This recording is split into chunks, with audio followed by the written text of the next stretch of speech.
Hi, this is a response to Dan Barker and Bill Donohue on Fox and Friends.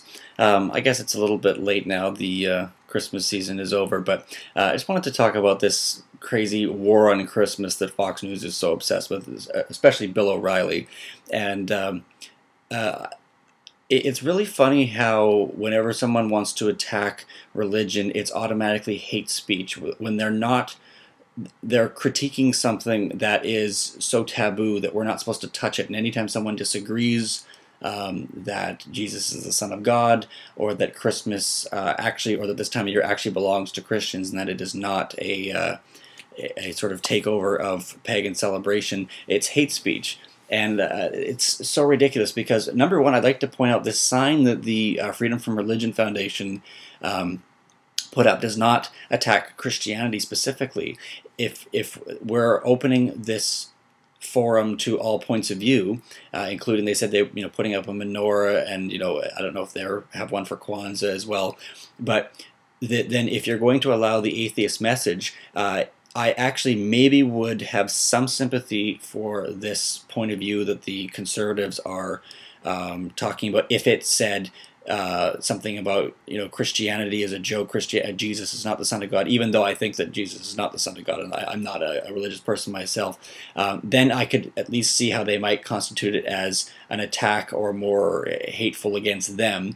But it's not. It says religion is a myth. There are no gods. There are no devils. And again, it's an example of how Christians think that when you say there is no God, that you're talking about Jehovah or Yahweh, whatever you want to call. I mean, all different religions have a God, and when they say there are no gods, no devils, no heaven or hell, they take this as a specific attack on Christianity. Yes, it was put up in response to a nativity scene being in the Capitol, but they're just asking for, first of all, a nativity scene doesn't have any place in a public forum, and if they are going to have that, then it should be open to other points of view.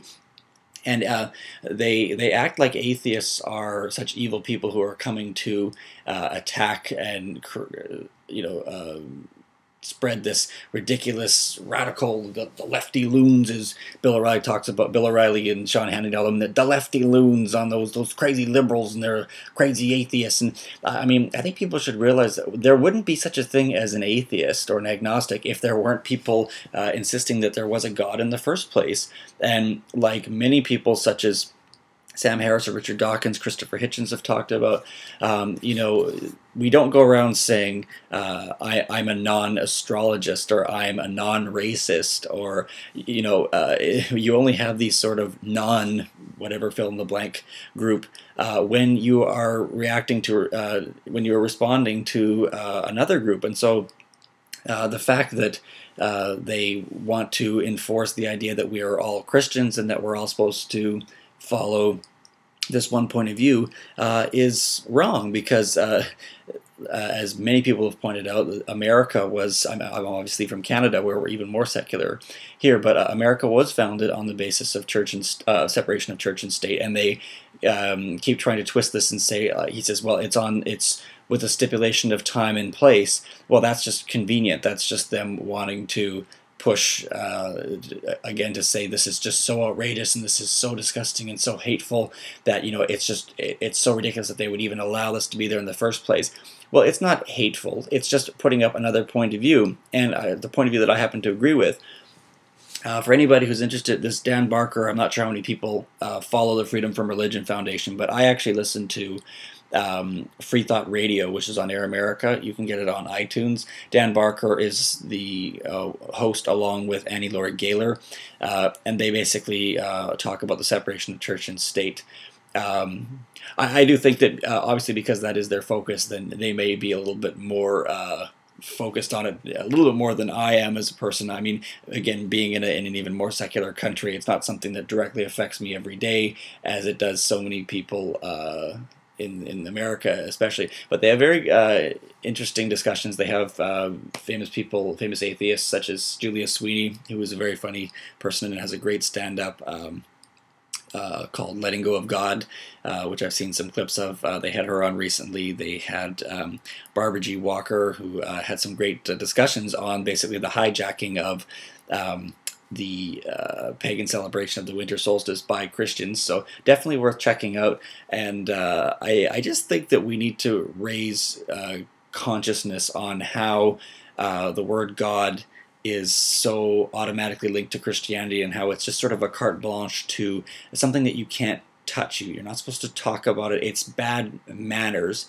And I think that's something that we need to work on as a society, not just in America, but all over. We need to be more conscious that the idea of God does not belong to one group. And whenever someone criticizes the concept of there being a God, everyone jumps to "Don't attack my Jesus, don't attack my God." It's God is a very ubiquitous term, so I think that we need to be more conscious of that. And I think that a lot of these religious people need to take a long, hard look at themselves, because, for example, if someone were to tell me the Beatles is my favorite band, and I think they're the greatest musicians in the history of music, I might say, no, I disagree with that. I don't think they're the greatest band ever. I don't agree with that.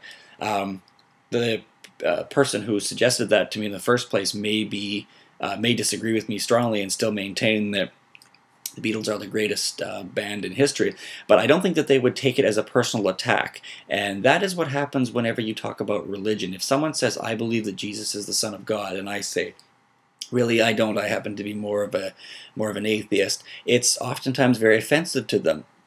And I think that's quite funny, because I don't know why it should bother them so much, and I think the reason why it does is that they're very frail in their beliefs. They're very shaky, and they somewhere know that to really honestly critique this without any sort of an agenda, they would find massive, massive flaws in their arguments. So they don't want to go near it, and the best way to do that is to ostracize you and say, "You evil atheist, you're trying to take away my God, you're criticizing and I don't like it," and marginalize you as a lefty loon or radical lib.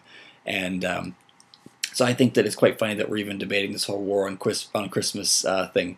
And there's other clips on YouTube with Bill O'Reilly talking to Megyn Kelly on Fox News. And I mean, we obviously know which side of the equation Fox News is on with their radical conservative views. But it's interesting to go around and listen to some of these people and how they automatically take offense, as if things have gotten so out of control that the atheists are taking over. And again, I would just like to point out, the atheists wouldn't have to take over if we just kept state and church separate.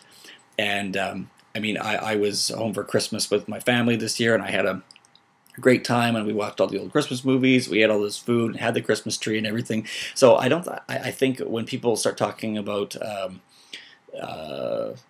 the separation of church and state, they imagine that, oh, it's going to lead to a society where there's no carols, there's no Christmas movies, there's no festivities, no holidays.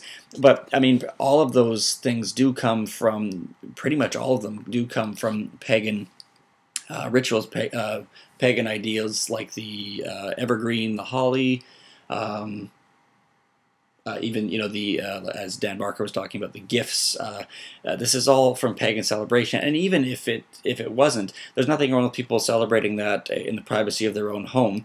But I think that the holiday shouldn't be focused only towards Christians, because I mean, any sort of look into the past, look into history, would reveal that it's not debatable. It's not debatable. It's a fact that Christmas was not the first holiday to be celebrated at this time. This is really, it came about because of the winter solstice, and it's not some radical ultra lib lefty loon look at Christmas. It is the way it happened. And so I think it's quite funny that we have this debate to begin with, and I think hopefully as time goes on, maybe people will see the ridiculousness of this whole situation. So that is my 2 cents. Thank you.